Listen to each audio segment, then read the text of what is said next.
அஸ்ஸலாமு அலைக்கும் ஃப்ரெண்ட்ஸ். இன்றைக்கி நம்ம மீன் குழம்பு வைக்கிறது எப்படின்னு பார்க்கலாம். ரொம்ப சிம்பிளான விஷயந்தான், பட் டேஸ்ட் வந்து கண்டிப்பாக சூப்பராக இருக்கும். நீங்கள் ட்ரை பண்ணி பாருங்கள். எங்கள் வீட்டில் எப்பயுமே வந்துட்டு சாதாரணமாக புளி ஊற்றி தான் வைப்பாங்க, பட் நான் புளி தேங்காய் அரைச்சி ஊற்றி வைப்பேன். ஸோ இந்த வாட்டி ஃபஸ்ட்டு மீனுக்கு வந்துட்டு மசாலா போட்டு பொரிக்கிறதுக்காக வச்சுட்டேன். அதுக்கப்புறமா நல்லெண்ணெய் யூஸ் பண்ணுங்கள். நல்லெண்ணெய் ஒரு டேஸ்ட் கொடுக்கும். நல்லெண்ணெயில் கடுகு வெந்தயம் போட்டு நல்லா பொரிஞ்சதும் கருவேப்பிலை போட்டு நல்லா பொரிய வச்சுட்டு அதுக்கப்புறம் சின்ன வெங்காயம் போட்டுடலாம். சின்ன வெங்காயம் பாதி பொரிஞ்சதுக்கப்புறமா ஒரு கை ஃபுல்லாக பூண்டு போடுங்க. நிறைய பூண்டு போட்டால் நல்லா டேஸ்ட்டாக வாசமாக இருக்கும். ஸோ அதுக்கப்புறமா தக்காளி போட்டுட்டு 2 முழு பச்சை மிளகாவை அப்படியே போட்டுட்டேன்.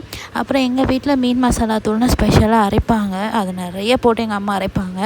அதுதான் அவ்வளோ டேஸ்ட்டு கொடுக்கும்.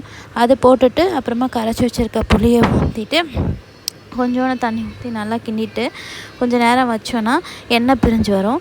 அதுக்கப்புறமா தண்ணியை ஊற்றி வச்சுக்கலாம். அப்புறம் தேங்காவோட கொஞ்சமாக சீரகம் மட்டும் போட்டு அரைச்சி வடிகட்டி ஊற்றிடுங்க. அது அந்த சீரகத்தோட வாசனை அவ்வளோ டேஸ்ட்டாக இருக்கும் அந்த மீன் குழம்புக்கு. அதுக்கப்புறமா தேங்காவுக்கு 2வது தண்ணி எடுத்து வச்சுருப்போம் தெரியுமா, அதை ஃபஸ்ட்டு திக்காக எடுத்தோம்ல தேங்காய் பால், அதை எடுத்துகிட்டு ஊற்றிக்கலாம். இதையெல்லாம் ஒரு கொதி வந்ததுக்கப்புறமா நம்ம எடுத்து வச்சுருக்க மீனை நல்லா கழுவி ஃப்ரெஷ்ஷாக வச்சுருக்க மீனை போட்டுட்டு நம்ம மீன் வேகிறதுக்கு ஒரு 2 to 3 minutes நல்லா கொதிக்க விட்டோம்னா போதும். நம்மளோட மீன் குழம்பு சூப்பராக ரெடி ஆயிடும். இதுக்கு மேலே கடைசியாக கருவேப்பிலையும் வெட்டின கொத்தமல்லியும் போட்டுருங்க. அப்புறமா மீன் ஃப்ரை பண்ணும்போதும் கருவேப்பிலை போட்டு ஃப்ரை பண்ணிங்கன்னா அந்த கருவேப்பிலை வாசமும் டேஸ்ட்டும் சூப்பராக இருக்கும். ஸோ ட்ரை பண்ணி பாருங்கள். தேங்க்ஸ் ஃபார் வாட்சிங் மை வீடியோ.